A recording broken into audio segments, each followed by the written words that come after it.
Yo les footix, Bonsoir, bienvenue dans l'antre du Pilot FC. bienvenue dans l'ordre de Pilo FC. On va parler aujourd'hui d'une demi-finale de Ligue des Champions.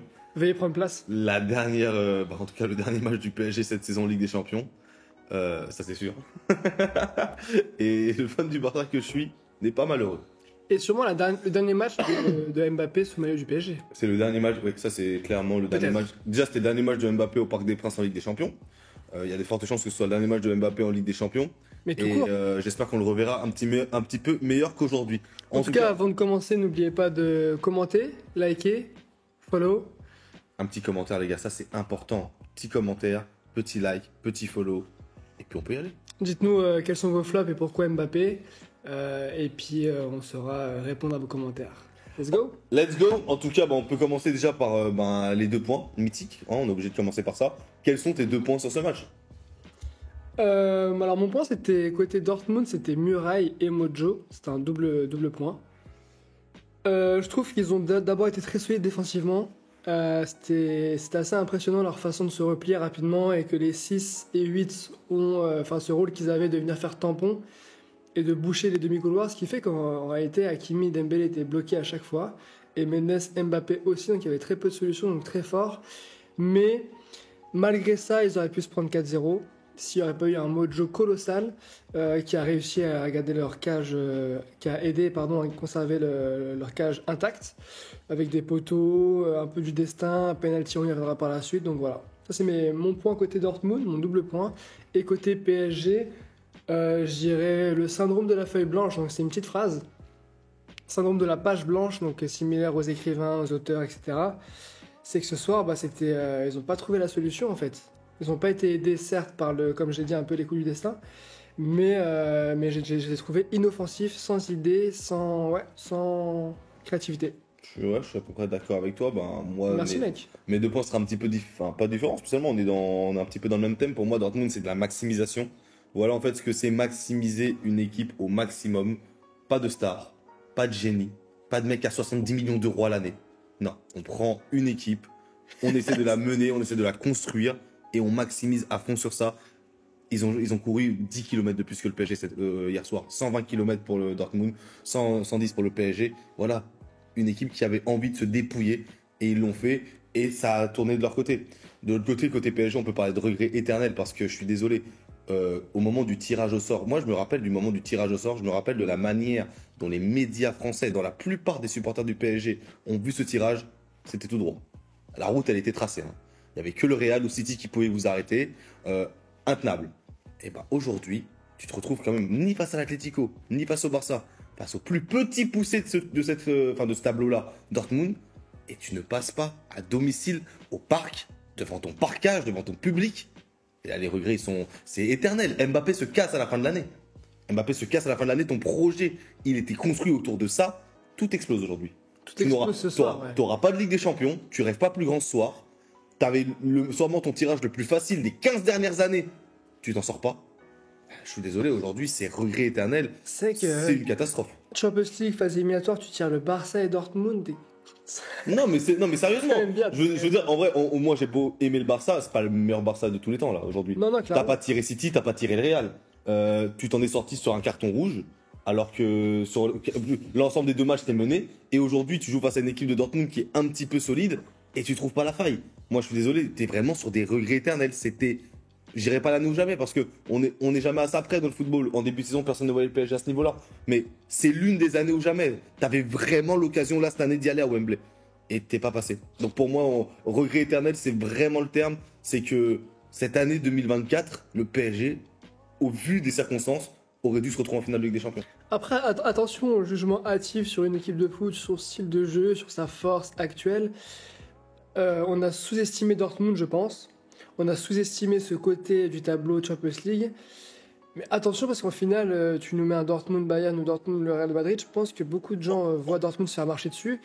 J'en suis pas si sûr. Ils ont un style de jeu qui pose problème. En soi, moi, le propos n'est pas sur le fait que Dortmund est une mauvaise équipe. Comme j'ai dit, j'ai préféré commencer par ça. Dortmund maximise au maximum ce potentiel. Il faut quand même pas oublier que Jadon Sancho, il y a 6 mois, il est à la cave à United. Tu vois ce que je veux dire?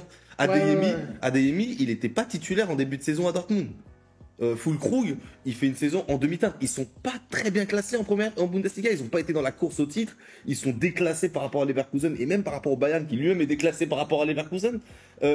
Dortmund, c'est une équipe de coups cette année. Et on le sait, puisqu'ils ont quand même bien mené leur Ligue des Champions. Déjà, la Bundesliga, il faut relativiser parce que je pense que cette saison a un peu faussé du fait que Leverkusen fait une saison incroyable. Je trouve que ça fausse un petit peu ce classement parce que je pense pas qu'ils le feront 2 fois et je pense qu'ils auraient été champions n'importe où ailleurs. Et en fait, historiquement, Ok, j'ai vu ça. Mais... Je suis d'accord avec toi, mais c'est pas pour autant que tu es obligé d'avoir 30 points d'écart.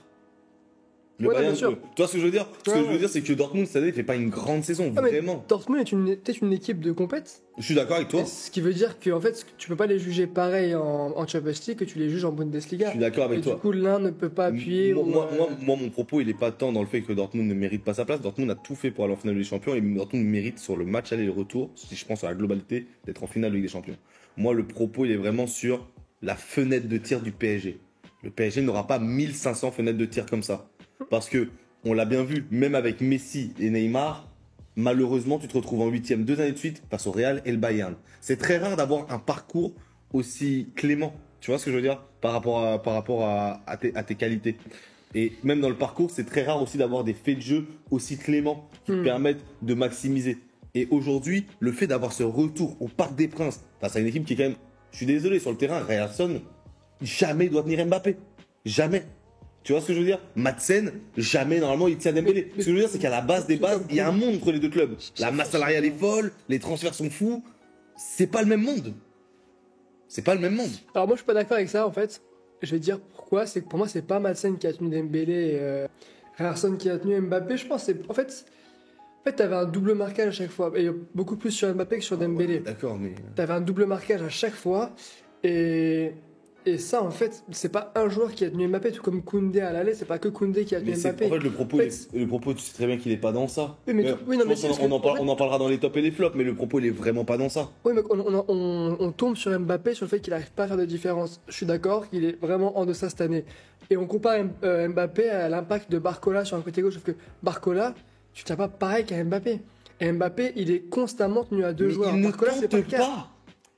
En fait, tu vas tenter quoi face à une défense qui regroupe. Bah, je sais pas. T'as 2 joueurs sur Neymar, toi. il a fait quoi pendant 5 ans là au PSG? Mais Neymar, il est. En fait, ce qu'il faut dire, c'est que Mbappé est le seul joueur réellement dangereux du PSG. Et quand tu affrontes le PSG, tu as un joueur à tenir. Là où l'année dernière et celui d'avant, tu en avais 3. Max. Mais c'est ça qui m'énerve. Moi, on peut aller dans la stratégie du match. Le PSG a tiré 30 fois au but.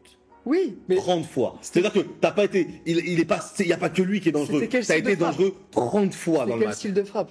Mais t'as 4 poteaux. Moi, T'as 5 face à face de Gonzalo Ramos qui sont au-dessus. le nombre de fois où j'ai vu Mbappé recevoir un ballon, se retourner, et là où il ne prend jamais la profondeur. là où normalement il aurait pris une impulsion, il serait allé en contre 1, il avait 2 joueurs face à Parce lui. qu'il ne prend jamais la qui profondeur. bougeaient, Il ne fait et jamais. derrière 3 joueurs. Il ne fait jamais d'appel dans le vide. Mbappé, soit le ballon lui vient dessus, soit il ne fait pas d'appel. Mais c'est une consigne d'Henrique. C'est pas une Au consigne bout d'un d'Henrique. moment, pour moi, on tombe facilement sur Mbappé et moi ça m'énerve parce que, alors oui, on a le droit de tomber dessus et je vais tomber dessus moi aussi, mais en fait, t'es dans une équipe qui n'est pas construite pour toi, Oh là. dans une équipe qui ne te permet pas de te mettre en valeur parce que c'est une équipe où il y a très peu d'espace et en fait tu joues en position extrêmement haut et la balle circule. Mbappé, ça, c'est pas son style de jeu. Je suis d'accord. Et en plus, tu joues contre des équipes qui ont qu'un seul joueur à se préoccuper, c'est toi, parce que Dembélé, faut qu'on en parle, c'est un clown.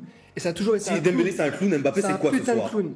C'est un putain Non, de si clown. Dembélé c'est un clown, Mbappé En fait, c'est quoi ce soir? Quand t'as un joueur à tenir, c'est quand même pas pareil. Mais c'est comme le Bayern avec Arsenal, Mais il y avait que ça qu'à Le tenir. seul péno que t'as Et fait, Odegaard. tout ce que t'as Tu bloques avec ça ça, c'est fait fini. Ça fait 4 matchs de suite que tout ce que tu obtiens ne vient de tout le monde sauf d'Mbappé, mais ce n'est jamais de la faute à Mbappé.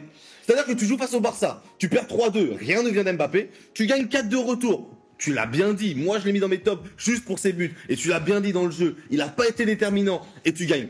Pas grâce à Mbappé, tu joues le match aller face à Dortmund, Mathieu Mel, 75 ans, au placard il y a un an. Il est pas capable de faire une putain de différence face à Realson et tout ça. C'est pas de sa faute. Et on est au retour. Dernier match de sa carrière au Parc des Princes. C'est le meilleur joueur du monde.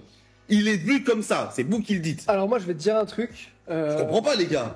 Non, moi, je vais te dire un truc. En fait, pour moi, il y a une différence, c'est que on attendait Mbappé au niveau de ce qu'on peut voir de Ronaldo au Real de Madrid, au niveau de ce qu'on a pu voir de Messi avec le Barça, à ce niveau-là, sauf que faut rappeler un truc, c'est que ces mecs-là ont fait des gros matchs importants.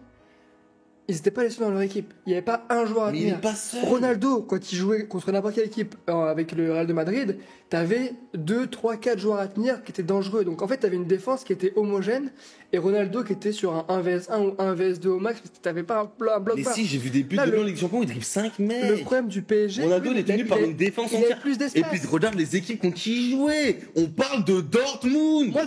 Pour moi, il faut relativiser la chose. Enfin, en fait, c'est Gars. du football, t'es 11. Non mais attends. C'est pas un joueur Là. qui va te créer des espaces tout seul. Genre là, toi et moi, on a regardé le match hier et stratégiquement, le PSG était inférieur à Dortmund. Tu vois, je suis désolé. Vinicius Junior, c'est un joueur qui est pris en 2 contre 2 tout le temps. Non, Absolument tout le non, temps. Ça, je suis pas d'accord. Absolument tout le temps. Je suis pas Vinicius, du tout d'accord avec ça. Mais Alors, attends, pas mais- du tout.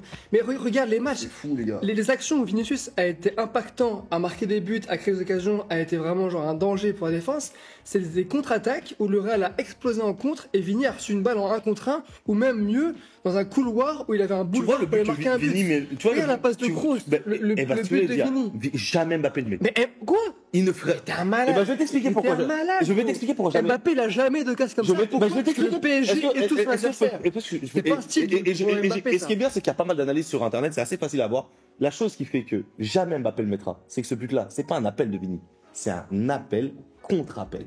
Vini fait des courses dans le vide. Ce qui fait qu'à force de faire des courses dans le vide, à un moment donné, Kroos, il est capable Parce qu'il a de la le donner. place de le faire. Non. C'est parce qu'il veut, qu'il a la place de parce que le faire. Vini ne fait pas des appels que pour lui. Vini, il ouvre des espaces pour Bellingham, il ouvre des espaces pour Rodrigo, il ouvre des espaces pour Valverde qui se projette. Mbappé n'ouvre des espaces que pour lui. Mbappé ne joue que pour lui. Mbappé ne fera jamais un appel pour Ramos. Mbappé ne fera jamais un appel pour Dembélé. Mbappé ne fera jamais un appel pour Barcola. Mbappé, le nombre de fois où il demande le ballon dans les pieds, alors qu'il y a des contre-attaques et il y a des vidéos que tu peux voir très facilement, qu'on peut ressortir très facilement, où il y a des contre-attaques et Mbappé attend le ballon dans les pieds. Et c'est ça qu'on reproche à Mbappé. C'est que c'est un mec qui a une vitesse, qui a de la rapidité et qui a une puissance. Il n'a pas une qualité technique supérieure. Donc Mbappé, s'il est en 2 contre 2, il ne passera pas. Oui, c'est normal. Il sait pas dribbler. C'est pas Neymar. Il sait pas le faire. Je pense que Mbappé Il sait pas le faire. Mbappé en 1 contre 2, Il peut avec pas le de faire. l'espace derrière, il le fait. Non. Et il l'a déjà fait. Non, je l'ai Il jamais sait vu faire. Ça, Je ne l'ai le- jamais le- vu faire. Le problème que je pense qu'Mbappé a aujourd'hui, c'est qu'en fait, il arrive dans une situation où même s'il passe et il peut le faire, Jamais. derrière, il n'y a pas l'espace. Je l'ai C'est jamais vu. bloqué. Moi, je Moi, répète. le nombre de ballons ce soir que j'ai vu prendre dos au jeu, se retourner, voir que c'était bloqué parce qu'il avait un joueur, 2 joueurs face à lui et qu'après, il y avait Mais attends, attends, moi, et changer de côté ou faire une passe en retrait. moi j'ai vécu Il dans a un fait au moins monde 30 fois. où les cracks, ils ont toujours été pris à deux. Enfin, Non. Oui. Non mais attends, je suis Oui. désolé là. Oui. Peut-être que c'est moi qui viens de découvrir le football. Oui, mais il y avait plus d'espace. Ah, une équipe. En fait, pour Donc moi, le focus, il est tu sur me parles de l'espace Messi qu'il y a et du derrière. Barça à 70% de possession de balle face à des blocs bas, il y avait plus d'espace. Oui. Faut pas déconner, non. Bah, il n'y avait pas plus d'espace. Il y a plus C'est d'espace. ultra faux. Alors, pas plus C'est ultra pas faux. plus d'espace vertical, mais plus d'espace latéral. Parce qu'en fait, tu avais des compensations sur les côtés. En fait, si Mais- Messi était bloqué à droite, Mais il y avait tu aussi une coulissais qualité. pour aller voir à Il y gauche. avait aussi une qualité de joueur en fait à un moment. Il y avait aussi Ah une oui. qualité. Il y avait aussi une qualité d'un mec en fait à un moment donné qui est pris à 3, qui est capable de les éliminer les 3 en fait à un moment. Genre c'est aussi ça la vérité. et t'avais un milieu de terrain qui arrive à conserver la balle. Mais là aussi à le milieu de jouer terrain en conserve le passe, balle, ils ont à 70 faire bouger un bloc. Là, le problème que le PSG a, c'est que si Mbappé est bloqué, Max. t'as pas la possibilité de faire bouger le bloc Max, par le milieu de terrain et ils ont d'aller à tiré droite. 30 fois au but. Ok 30 fois au but. Ils ont cadré 5 fois. Où le gardien l'arrête. 4 poteaux qui ne sont pas comptés dans les cadres. Tu as Gonzalo Ramos qui a 3 face à face au point de penalty où il tire au-dessus. Toutes les actions, ils les ont eues. Tout le décalage, ils les ont eu. Alors, Tous les pour moments moi, pour faire la différence, ils les ont eu. En fait, ils ont tout eu pour gagner le match. À un moment donné, si dans tout ce pataquès-là, 70% de possession de balle, des joueurs qui ont des occasions, 30 frappes, le meilleur joueur du monde, il n'est pas capable de faire une différence. Pire, 80e minute de jeu, but vide, il n'est pas capable de ne pas taper la barre et de ne pas cadrer. Je suis désolé, si toi tu vas trouver encore des excuses à ça, moi je suis pas d'accord. Non, Moi non. je suis pas d'accord. Alors, qu'on soit d'accord dès maintenant, pour moi, Mbappé a fait un match de merde et je suis très déçu. Il a pas fait un match de merde, il fait Non. 4 matchs de suite de Je merde. suis très déçu de son impact dans le jeu, mais je trouve que c'est à relativiser. En fait, le football, faut que tu peux pas décortiquer le football en disant ce mec-là, il devrait marquer 2 buts, il devrait qualifier son équipe tout seul. Il l'a pas fait, il est nul. Mais Max, Faut comprendre ce qui s'est passé. Et moi, ce que je vois, c'est quoi? si je peux juste dire ça, je résumerai là-dessus ma vision du truc, c'est que Mbappé, aujourd'hui, il a un problème. C'est qu'il n'arrive plus à créer de différence, il n'arrive plus à dribbler, il n'arrive plus à être efficace, il l'a été, mais là beaucoup moins. Pourquoi ? Parce que je pense que l'équipe n'est pas faite pour lui, et c'est pas son style de jeu, et ça le bloque. En fait, pour moi, il a un manque de solution dès qu'il reçoit la balle. C'est qu'il reçoit la balle, il ne sait pas quoi faire et quoi en faire, parce qu'il n'est pas habitué à avoir 2 joueurs sur lui et pas d'espace derrière. Il n'est pas habitué à ne pas avoir de joueurs au milieu de terrain qui puissent le lancer, ou profiter de l'espace, ou créer de l'espace, faire circuler la balle, faire bouger le bloc. On dirait que le bloc, en fait, est... Enfin, je sais pas, hier, j'ai vu une passe à 10, enfin, du handball, mais statique. Ok. En fait, les joueurs ne bougeaient pas avec la balle. Mais Max, Tu vois ce que je veux dire? Genre, Non, il je- recevait, je- il passait. je suis d'accord avec toi, sauf que, en fait, Créer de moi l'espace. aujourd'hui, je vais vraiment avoir énormément de mal avec ce discours-là, parce que ses meilleures années, statistiquement, en termes de niveau, c'est qu'il avait Neymar qui l'envoyait, qu'il avait Verratti qui l'envoyait, et ensuite qu'il a eu Messi qui l'envoyait. Parce que comme tu le dis, il a besoin d'avoir cette rampe de lancement qui l'envoie. Maintenant, je peux pas être indulgent avec un mec qui les a tous fait partir. C'est lui. Écoute, écoute mon raisonnement. Non, mais Non, ça, je suis pas d'accord. il les a tous fait partir. Ça, c'est Aujourd'hui, le jugement, mais on Aujourd'hui- n'en sait rien, en réalité, on n'en sait rien. ok, bah moi ce que je sais, sait pas ce qui s'est ce que je passé. sais, c'est que tout le monde était d'accord pour dire que Mbappé, c'était pas le problème. C'était le problème Neymar, hygiène de vie. C'était le problème Messi, il marche trop. C'est le problème Verratti, il va en boîte de nuit. Bref, c'est le problème de tout le monde. C'était jamais le problème Mbappé. Et il n'y avait pas de mal à taper sur ces mecs-là. Hein. C'était pas compliqué, ils n'avaient pas de circonstances atténuantes, ces gens-là. Mbappé, tout le monde est parti. On nous a baratiné. Ramenez-lui l'équipe de France, ramenez-lui des mecs d'Île-de-France, ramenez-lui des mecs qui vont faire le travail pour lui, ramenez-lui Dembélé, Kolo Muani, on allait chercher à 90 millions d'euros, pourquoi? Ramenez-lui un vrai neuf qui va faire du travail de sable devant lui, Gonzalo Ramos, on l'a pris à 80 millions d'euros, pourquoi? Tout ce truc, c'est le projet Kylian Mbappé, il est le centre, il a voulu être le centre, il a vraiment voulu être le centre. Le PSG en a fait le centre, ils ont viré toutes les personnes qui auraient pu lui enlever ne serait-ce qu'un petit peu d'ombre. Mbappé aujourd'hui doit porter le PSG parce que c'est la politique du club et c'est le moment et l'endroit où il a voulu être. Et malheureusement, moi je regarde la télé, il n'en est pas capable. Il n'en est pas capable et il va partir et aller dans un club où il ne sera pas le seul porteur. Parce que le Real n'a pas besoin d'Mbappé. Ils vont sûrement gagner une 15e Ligue des Champions sans lui. Ils en ont pas besoin. Il va rentrer juste dans le moule. Donc, moi, la seule chose que je tiens à dire, c'est que Mbappé, en tant que porteur d'un projet comme ça, comme le PSG, la place qu'il a voulu donner, la place que les médias français ont voulu lui donner, et la place que tous les Français veulent lui donner dans ce football-là, il ne l'a pas encore. De la même manière que tu es dur avec Jude Bellingham en disant qu'il n'a pas ce niveau-là, moi, je persiste et je signe. Mbappé n'a pas le niveau que vous voulez nous donner actuellement sur lui. C'est un excellent joueur. Ce n'est pas le meilleur joueur du monde, by far. Ça, c'est faux. Et surtout, ce n'est pas un mec qui va te porter un projet à lui tout seul. Preuve en est, ça fait 4 matchs que tout le monde porte le PSG sauf lui. Vitinha, Dembélé, Barcola, tout le monde a été super. Face à Barcelone, Mbappé a été mauvais 4 matchs de suite. C'est énorme. Énorme. Alors, 2 trucs par rapport à ça. La première, c'est que tu peux pas comparer Bellingham et Mbappé. Pourquoi? Parce que Bellingham n'a même pas prouvé 1/10 de ce qu'a prouvé Mbappé depuis le début de sa Ils carrière. n'ont pas le même âge. Ça, c'est un fait. Oui, mais... Et peut-être qu'à la fin de l'année, Bellingham finira avec une Ligue des Champions et un Ballon d'Or, ce qu'Mbappé n'a toujours pas fait. Peut-être, sauf qu'aujourd'hui, ils sont pas le même âge. C'est un fait. Ils ont pas non plus prouvé les mêmes choses. Ils ont pas gagné les mêmes trophées. Ils ont pas été autant impactants. Point barre. Ils ont pas le même niveau, c'est tout. Il a gagné. Ensuite, deuxième point, la Coupe du Monde. c'est trop facile de mettre tous les problèmes et les mauvais choix de gestion du PSG sur le dos d'Mbappé. Pour moi, c'est pas Mbappé qui a demandé au PSG de faire un recrutement de merde dans un style de jeu particulier et un mois après de ramener un coach qui ne correspond absolument pas au recrutement que tu as fait. C'est pas Mbappé. Ce qui veut dire que Enrique est arrivé, il a dû mettre en place un style de jeu qui lui est propre et que moi j'aime beaucoup, avec des joueurs pas appropriés et un mec qui a un ego surdimensionné et une pastèque colossale qui sait pas s'il sera là sur le long terme ou pas, peut-être qu'il va se barrer à la fin de saison. En fait, pour moi, la structure n'est pas bonne du tout. Et alors, Mbappé n'y est pas innocent, c'est vrai, il a ses responsabilités, parce que c'est lui qui a sûrement viré Neymar, ça encore on sait pas, mais c'est lui qui lui a dit prends la porte. Et pour moi, Neymar, dans ce style de jeu-là de Enrique, il aurait fait beaucoup, beaucoup de bien. Parce que lui, par contre, aurait pu bouger des blocs, lui aurait pu créer de l'espace qui manquait cruellement. Là, pour moi, ce qui manque, ça... Pourtant, il est pris à deux. Hein. Oui, mais en fait, quand tu prends Neymar à 2 et que tu prends Mbappé à 2, ça fait déjà 4 joueurs. Et puis ça libère de c'est l'espace. surtout différent quand t'as un mec qui est capable en fait de les gérer les deux. En fait, ce que je te dis, c'est que moi, quand t'as une star que tu prends à 2, ce qui me pose problème, c'est pas que la star n'arrive pas à faire des différences, parce que ça, c'est normal. C'est comme Saka. Pour moi, Saka, si tu le prends à 2 et qu'il fait rien du match, je comprends. Moi, ce qui me dérange, c'est à l'opposé. Pourquoi un Martinelli, pourquoi un Trossard fait pas des différences? Et là, ce qui me pose problème, c'est que Mbappé était pris à 2. Ce qui fait qu'à gauche, t'avais moins de joueurs sur Dembélé. Je n'arrive pas à comprendre comment Dembélé a pu être aussi transparent. Mais ça, pour moi, en fait, c'est mathématique. C'est des blocs qui se coulissent. Si c'est bloqué à gauche, c'est forcément débloqué à droite. Faut que tu m'expliques pourquoi, quand Mbappé joue et est pris à 2 par Koundé, il n'y arrive pas. Pourquoi le match retourne quand Barcola il y retourne et qu'il est pris à 2 par Koundé, il y arrive. Parce que Barcola n'a pas été pris à 2. Si, il a été pris à Non. 2. Si, moi je les ai Non, vus. non. Koundé l'a non. pris, Pedri venait, coulissait et revenait l'aider. C'est juste que Barcola il criait plus, c'est tout. Donc À voilà. un moment donné, faut appeler un chat un chat. Le problème, En fait, c'est juste qu'il y a un mec qui tente des dribbles en fait. En fait, le problème, il est là, c'est que quand t'as un Barcola qui est pris par un Koundé, que t'as un Pedri qui revient pour bloquer, en fait, l'espace, il est dans le centre. Ouais. Il est sur Ruiz qui doit être disponible. Et qui doit récupérer la balle et transmettre rapidement pour faire bouger un bloc.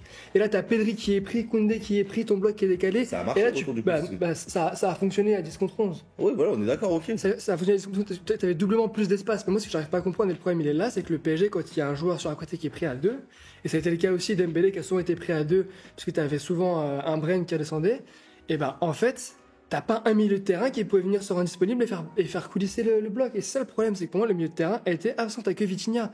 Mais t'as pas un Emery et t'as pas un Ruiz qui sont là pour faire relais et pour faire vite coulisser la balle pour profiter du coup de l'espace qui a opposé. Et pour moi, le problème, il vient de là. C'est structurel. C'est pas que Mbappé, c'est pas que Dembélé, même si je vais me faire un plaisir de lui tomber dessus. Mais voilà, pour moi, le football, c'est structurel, c'est des déplacements, des espaces. Non, mais pour en revenir à Mbappé, ça fera la transition avec les tops et les flops de notre vidéo. Je pense que c'est important, on a quand même bien commencé à les développer. Toi, c'est évident que ton flop ultime, on l'a tous. Et tu nous diras pourquoi. C'est vrai que c'est mon flop, mais surtout en termes de statut. Moi, c'est plus ça. C'est le statut qu'il a cherché à avoir, l'argent qu'il a gagné, qu'il n'a pas volé, et la place qu'il a dans le projet. En fait, tu peux pas pondre une Ligue des Champions pareille, et surtout 2 matchs pareils, avec ce statut-là. Tu vois ce que je veux dire? C'est juste. Ouais, non, je comprends. Après, moi, en fait, moi, j'ai du mal à juger les joueurs, leur performance par rapport à leur salaire. Moi, je vais juger des joueurs par rapport à leur exposition, leur renommée, par rapport à leur statut, mais pas par rapport au salaire. En fait, le salaire, ça prend trop de choses en compte. T'as aussi l'impact marketing, t'as plein de trucs, les taxes, Là, les c'est pas tant qu'un salaire. Là, c'est vraiment, comme tu disais, la renommée, le statut. Il y a personne qui a son statut, sa renommée. Ouais, mais moi, si tu prends Ronaldo, si tu prends Messi à leur prime et tu les fous dans une équipe où c'est la merde, genre en mode l'équipe n'est pas faite pour toi, c'est le style de jeu opposé de celui où tu es le meilleur. On te fout sur le banc tous les matchs de championnat et t'es juste là pour jouer la coupe, ce qui veut dire que tu crées aucune connexion avec tes partenaires, avec qui tu joues depuis moins d'un an. En fait, c'est les pires conditions possibles pour qu'un mec rayonne. Et c'est ce qu'on a foutu à Mbappé cette saison. Et c'est ça qui me pose problème, c'est comment on peut juger un mec sur 2 matchs il est censé vraiment prendre cette équipe-là et les faire passer un cap, et ça je suis d'accord. Mais par contre, toute la saison, tu le fous sur le banc, enfin alors c'est pas depuis le début de saison, mais je veux dire, toute la saison, tu le mets dans une équipe pas dans ses meilleures conditions, un coup il joue à gauche, un coup en neuf, tu sais pas trop, tu le fous sur le banc parce qu'il part à la fin de saison, il faut que tu construis un projet long terme avec l'équipe, les joueurs qui vont rester l'année prochaine, mais en même temps tu en as besoin pour la Champions League. En fait, c'est pas des conditions pour mettre un être humain en confiance et dans une bonne question mentale pour faire une différence, et encore moins un joueur de foot comme Moi, je te répondrais juste une chose à ça. Vous voyez un mec perturbé? Oui. Non, parce que lui, c'est ce qu'il a posé comme question.